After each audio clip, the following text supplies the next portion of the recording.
So olive oil நல்லா சூடானதும் ஜீரகம் சேர்த்துருக்கோம் ஒரு 1/2 ஸ்பூன். அது பொரிஞ்சதும் நல்ல பொடியாக நறுக்கின பச்சை மிளகா உங்க காரத்துக்கு ஏற்ற மாதிரி ஒன்று எடுத்துருக்கேன் நான். ஓகே, இன்னும் வேணும்னா நம்ம ஆட் பண்ணிக்கலாம். ஏன்னா அதுலயே கொஞ்சம் காரம் இருக்கும். ஆமா, கொஞ்சம் இருக்கும். இப்போ வெங்காயம் போட்டுடலாமா? ஸோ பச்சை மிளகாக்கு அப்புறம் வெங்காயம்.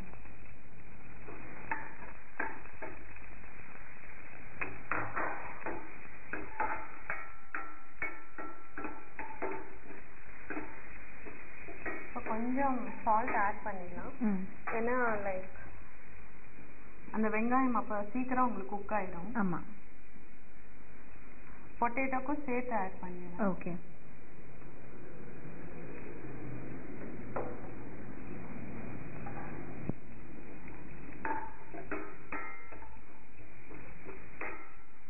கொஞ்சம் அந்த வெங்காயம் ப்ரௌன் ஆனப்புறம் எல்லா மசாலாவும் ஆட் பண்ணிட்டு ஓகே. இப்போ காரத்துக்குன்னு பார்த்தீங்கன்னா இந்த பச்சை மிளகா காரம் தான். வேணும்னா சில்லி பவுடர் ஆட் பண்ணிக்கலாம் தேவைன்னா. ஓகே, ஸோ உங்களோட காரத்துக்கு ஏற்ற மாதிரி ஆட் பண்ணிக்கோங்க. இப்போ இதில் பார்த்தீங்கன்னா நம்ம ஜீரகம் பொரிஞ்சதும் பச்சை மிளகா வெங்காயம் சேர்த்துருக்கோம்.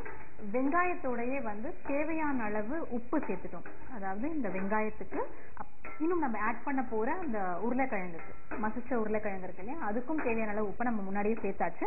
இப்போ வெங்காயம் கொஞ்சம் ப்ரௌன் ஆகணும். ப்ரௌன் ஆனதுக்கப்புறம் நம்ம அந்த கரம் மசாலா, தனியாத்தூள், ஆம்ச்சூர் பவுடர் அதெல்லாம். ஓகே, பட்டாணி ஆட் பண்ணிடலாம். பட்டாணி வந்து நம்ம வேக வைக்கல இல்லையா? நான் வந்து ஃப்ரோசன் எடுத்திருக்கேன். அதனால அப்படியே எடுத்துறேன். ஒருவேளை அந்த பாட்ல இருந்து எடுத்தோம் வச்சுக்கோங்க, அந்த பீன் மாதிரி இருக்கும், ஒரு கொஞ்சம் சுடு தண்ணியில போட்டா சாஃப்டா. ஓகே,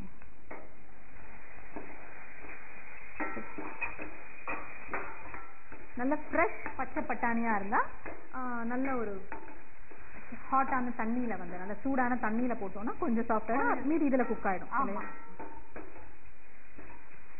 அன்லஸ் அந்த ஹார்ட் பட்டாணி எது நம்ம ஊற, அது தவிர பாக்கி காஞ்ச பட்டாணியை தான் நம்ம ஊற வச்சு அதை வேக வச்சாதான் சாஃப்ட் ஆகும் அது. இப்போ மசாலாலாம் ஆட் பண்ணிடலாம். ஓகே, கொஞ்சம் மஞ்சத்தூள் ஒரு 1/4 டீஸ்பூன் எடுத்துருக்கேன். ஓகே, மஞ்சத்தூளுக்கு அப்புறம் கரம் மசாலா எல்லாம் போட்டுடலாமா? போட்டு எல்லாமே 1/4 டீஸ்பூன். ஓகே, கரம் மசாலா,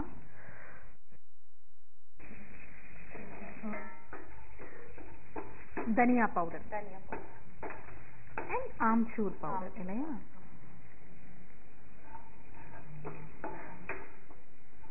இது நல்ல ஒரு புளிப்பு தன்மை கொடுக்கும் உங்களுக்கு. அண்ட் ஐ திங்க் நார்த்ல வந்து அந்த சாட் ஐட்டம்ஸ் எல்லாத்துலயுமே தே யூஸ் இல்லையா? ஆமா, கொஞ்சம் வாட்டர் ஆட் பண்றேன். நல்ல மசாலாலாம் கறியிடும். ஓகே, இப்போ பொட்டேட்டோ ஆட் பண்ணுறேன். ஸோ இதில் எத்தனை பொட்டேட்டோ எடுத்து? இது ஒரு 2 மீடியம் சைஸ் பொட்டேட்டோ.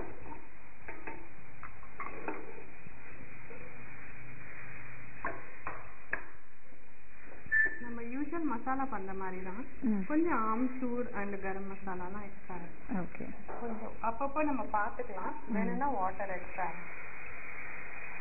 கீழே அந்த ஒட்டாமல் இருக்கு. ஓகே, அந்த மசாலா நல்லா மிக்ஸ் ஆகுறது. ஆமாம்.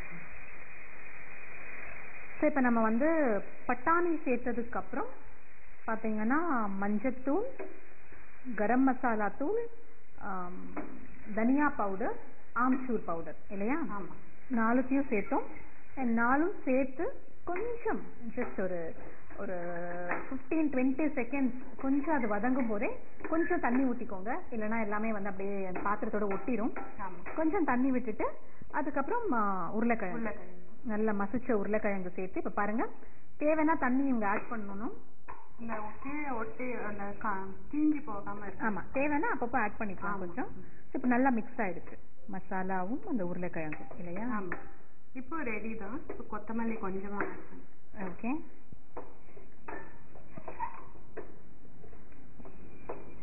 ஸோ ஃபைனல் டச் இது கொத்தமல்லி. ஸோ உப்பு வந்து நம்ம முன்னாடியே சேர்த்துட்டோம் எல்லாம் சேர்த்து. அப்போ நம்ம டெஸ்ட் பண்ணி வேணும்னா இன்னும் கொஞ்சம் ஆட் பண்ணிக்கலாம். ஓகே, ஸோ இப்போ ஸ்டவ்வில் ஒர்க் முடிஞ்சிருச்சு. ஆமாம், ஸ்டவ் ஒர்க் முடிஞ்சிருச்சு. கொஞ்சம் இன்னும் 1 மினிட் சாட்டே பண்ணிடுறேன். ஏன்னா அந்த வாட்டர்லாம் கொஞ்சம் எவாப்ரேட் ஆகி கொஞ்சம் ட்ரையாக இருந்தால் நல்லாயிருக்கும். ஓகே, இது சப்பாத்தியோட இல்ல வெறுமனே கூட சாப்பிடலாம். ஆக்சுவலி ரொம்ப டேஸ்டியா இருக்கும். ஓகே. ஸோ ஸ்டஃபிங்கான அந்த ஸ்டஃப் மசாலா ரெடி ஆயிடுச்சு இல்லையா? ஓகே, ஐ திங்க் ஆஃப் பண்ணிடலாம். கொஞ்சம் லெமன் ஜூஸ் ஆட் பண்ணுறேன். எவ்வளோ வேணுமோ அதுக்கேற்ற மாதிரி. நான் இப்போ வந்து ஒரு 1.5 டீஸ்பூன் ஆட் பண்ணுறேன். ஏன்னா ஆல்ரெடி ஆம்ச்சூர் பவுடர் ஆட் பண்ணிருக்கோம். ஆமாம், அது கொஞ்சம் புளிப்பு தன்மை கொடுக்கும். ரொம்ப புளிப்பாக இருக்கும். அப்புறம் ஸோ எப்பவுமே வந்து இந்த ஆம்ச்சூர் பவுடர் நம்ம கடைசியாக ஆட் பண்ண அந்த ஃப்ரெஷ் கொத்தமல்லி அண்ட் இந்த லெமன் ஜூஸ் இதெல்லாம் தான் அந்த நார்த் டிஷ்க்கான ஒரு டச். ஆமாம். மசாலா ரெடி ஆயிடுச்சு. ட்ரான்ஸ்ஃபர் பண்ணிக்கலாம். ஓகே. இதுலயே பன்னீர் ஆட் பண்ணா பன்னீர் ஆட் பண்ணிக்கலாம். இதெல்லாம் நம்மளோட எக்ஸ்ட்ரா இன்கிரீடியன்ட்ஸ்லாம் ஆட் பண்ணிக்கலாம். ஓகே. நல்லா பன்னீர் நல்லா பொடியா நறுக்கி போட்டுக்கலாம். ஆமா, இல்ல கிரேட் பண்ணி போட்டுக்கலாம். ஓகே, துருவி போட்டுக்கலாம். ஸோ இந்த பொட்டேட்டோஸோடயே. ஆமா. ஸோ இப்போ கேஸ் வேலை ஓவர் நம்மளுக்கு. ஓகே. எப்படி ஸ்டஃப் பண்ணணும்னு பார்க்கணும் இல்லையா? இது ரொம்ப ஈஸி. ஜஸ்ட் உள்ள ஆல்ரெடி நம்ம மேரினேட் பண்ணிருக்கோம் கொஞ்சம் உப்பு. ஆமா. செல்லர் டு த டாப் வரைக்கும். ஓகே.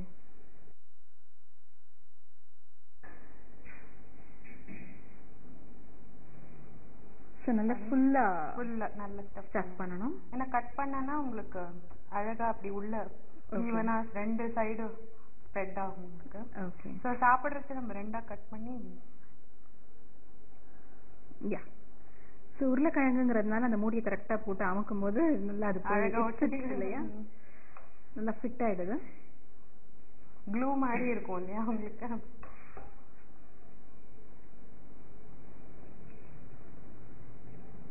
இதே என்ன பண்ணுவாங்க, கடலை மாவு பஜ்ஜி மாதிரி கரைச்சிட்டு இதை உல்டாவா பண்ணி அதுல முக்கிட்டு இந்த மாதிரி பேன் ஃப்ரை கூட பண்ணலாம். ஓகே. பட் அது கொஞ்சம் ஃபேட்டனிங்னால நான் இந்த மாதிரி ட்ரை பண்ணி பார்த்தேன்.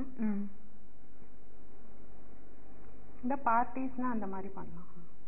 ஸோ ஸ்டஃப் பண்ணதுக்கு அப்புறம் ஆமா, இதுவே இருக்கு இல்லையா, இத இப்படி வச்சுட்டு இதை மாத்திரம் இந்த காம்பை கட் பண்ணிட்டு இப்படி நம்ம முக்கிட்டு அப்படியே. யா, ஸ்டஃபிங் முடிஞ்சிருச்சு.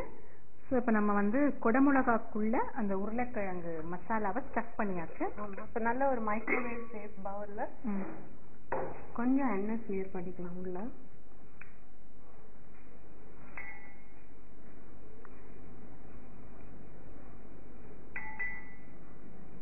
ஓகே.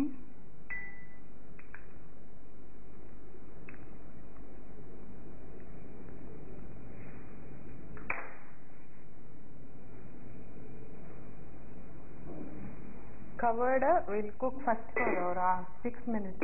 Okay. அப்புறம் பார்த்துட்டு இன்னும் கொஞ்சம் 2 to 3 minutes extra. Mostly 6 to 7 minutesல cook ஆயிடும் அது.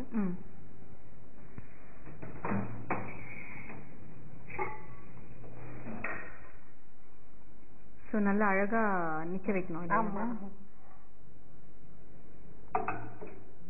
ஸோ பவுல கவர் பண்ணிட்டு ஓகே 6 நிமிஷம் நம்ம வந்து இப்போ மைக்ரோவேவ்ல வச்சிருக்கோம். 6 மினிட்ஸ்க்கு அப்புறம் பார்த்துட்டு இன்னும் குக்கிங் தேவைப்பட்டா 1 or 2 minutes எக்ஸ்ட்ரா வச்சுக்கலாம் நம்ம. ஸோ இப்போ வந்து குடமிளகாயெல்லாம் ஸ்டஃப் பண்ணதுக்கப்புறம் அந்த மைக்ரோவேவ் சேஃப் பவுலில் அதுக்குள்ளேயும் எண்ணெயை கொஞ்சம் தடவிட்டு இதை அழகாக நிற்க வச்சு மூடி உள்ளே வச்சுருக்கோம். ஸோ 6 நிமிஷம் வெயிட் பண்ணலாம். வெயிட் பண்ணதுக்கப்புறம் எந்த அளவுக்கு அது குக் ஆயிருக்கு அப்படிங்கிறத பார்க்கலாம்.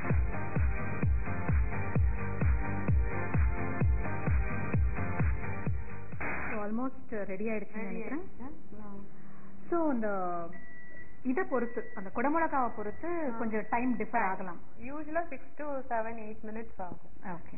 8 minutesல கண்டிப்பாக ஆயிடும். பட் நம்மளுக்கு வந்து 7 minutes ஆச்சு. ஓகே. ஸோ பார்க்கலாம் எப்படி இருக்குங்க. ஃபுல்லாக வெந்திருக்க கூடாது குடமிளகா, கொஞ்சம் அந்த கிரன்ச்சி டெக்ஸ்சர் இருந்தால் கடிக்கிற மாதிரி இருக்கும் இல்லையா? ஸோ எப்பவுமே நம்ம எதுல குடமிளகா சேர்த்தாலுமே அப்படிதானே குக் பண்ணுவோம் இல்லையா? ஃபுல் குக் பண்ண மாட்டோம். ஆமாம், கொஞ்சம் அந்த கிரன்ச்சி டெக்ஸ்சர்ல தான் அது என்னன்னு நம்மளுக்கு தெரியும். ஆமாம். ஓகே, நல்ல ஸ்மெல் வருது.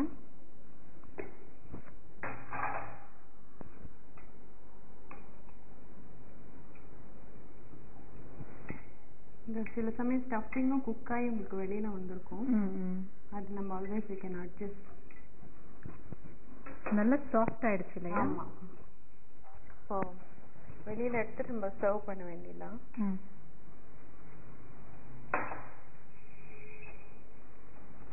எப்படி சர்விங்னு பார்க்கலாம். ஸோ கட் பண்ணிட்டு அதில் வைக்க. ஓகே. ஸோ இப்போ டாப் போர்ஷன் எடுத்துடுறேன். யூஸ்வலாக கொஞ்சம் சிட்டிங் டைம் கொடுத்தோம்னா கொஞ்சம் அந்த இறுக்கி. ஆமா, எனக்கு ரொம்ப சூடா இருக்கு இல்லையா, கொஞ்சம் வந்து ஒரு 2-3 மினிட்ஸ் ஆனதுக்கு அப்புறம் அந்த அகைன் அந்த ஷேப் கெயின் ஆகும். Okay okay okay. சம்டைம்ஸ் சூடா இருக்கும் போதே நம்ம ஏதாவது பண்ண ஆரம்பிச்சோம்னா அப்படியே குழஞ்சிரும் அப்படியே. எஸ்பெஷலி மைக்ரோவேவ் நம்மளுக்கு சிட்டிங் டைம் கொஞ்சம் கொடுக்கணும் நம்ம. ஸோ அது கொஞ்சம் சிட் ஆகட்டும், ஏன்னா ரொம்ப சாஃப்டா இருக்குது. ஸோ அதை எப்படி சர்வ் பண்றதுன்னு பார்க்கலாம். ஜஸ்ட் ஹோல்ட் பண்ணிட்டு நல்லா ஷார்ப் நைஃப் வச்சு கட் பண்ணலாம்.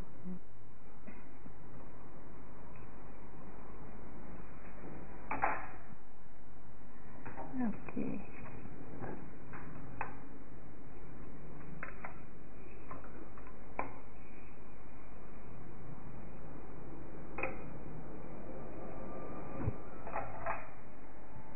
கொஞ்சம் கொத்தமல்லி,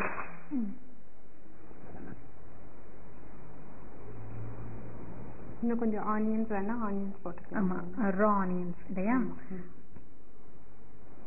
so it's ready to serve. அவ்வளோதான். வித் ஒரு சப்பாத்தியோட நல்ல ஃபுல் கார் சப்பாத்தி ரொம்ப டேஸ்டியாக இருக்கும். ஓகே, அப்படியே கூட சாப்பிடலாம். அப்படியே சாப்பிடலாம். ஓகே. ஸோ நம்மளுடைய ஸ்டஃப்ட் கேப்சிகம் ரெடி ஆயிடுச்சு. ஸோ நீங்கள் வந்து அந்த ஸ்டஃபிங் ரெடி பண்ணிட்டு இந்த கேப்சிகம்ல வந்து கொஞ்சம் உப்பும் எண்ணெயும் தடவி வச்சுட்டீங்கன்னா கொஞ்சம் அது அப்படியே அது ஊறும். அதுக்குள்ளே இந்த ஸ்டஃபிங் ரெடி ஆகிடும். அப்போ இந்த ஸ்டஃபிங் அதில் நல்லா மசாலா நல்லா ஸ்டஃப் பண்ணிவிட்டு மைக்ரோவேவ் 6 to 7 மினிட்ஸ் ஆகுது. அதுலேயே பார்த்தீங்கன்னா நல்லா சாஃப்ட் ஆகிடுது. பட் நீங்கள் உடனே கட் பண்ணாமல் ஒரு 5 மினிட்ஸ் விட்டுட்டீங்கன்னா நல்லா இருக்கும். கொஞ்சம் அந்த இறுக்கிக்கும் உங்களுக்கு எல்லாமே. உடனே ஹேண்டில் பண்ணால் எல்லாம் கொலாப்ஸ் ஆகிடும். ஓகே, டேஸ்ட் பண்ணலாமா? ஷூர்.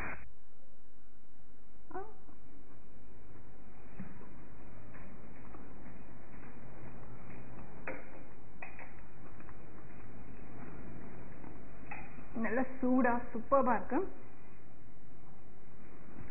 ரொம்ப டேஸ்டியா இருக்கு. ரொம்ப ஈஸி இல்லையா? Very easy.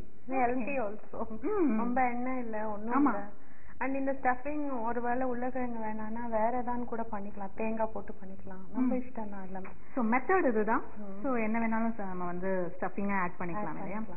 Thank you so much ma'am. ஏன்னா நிறைய பேருக்கு இந்த பேர் தெரியும், இதை நிறைய பார்த்துருப்பாங்க, ஆனால் எப்படி செய்யணுங்கிறது தெரியாது. ஸோ கண்டிப்பாக இன்னைக்கு பார்த்தவங்க எல்லாருமே இந்த ஸ்டஃப்ட் கேப்சிகம் வந்து இப்படியே ட்ரை பண்ணுவாங்க. இன்னும் வேற வேற அவங்களோட ஐடியாஸ்லாம் போட்டு கூட ட்ரை பண்ணலாம். Thank you so much. நன்றி. இன்னைக்கு நம்ம பார்த்த ஸ்டஃப்ட் கேப்சிகம்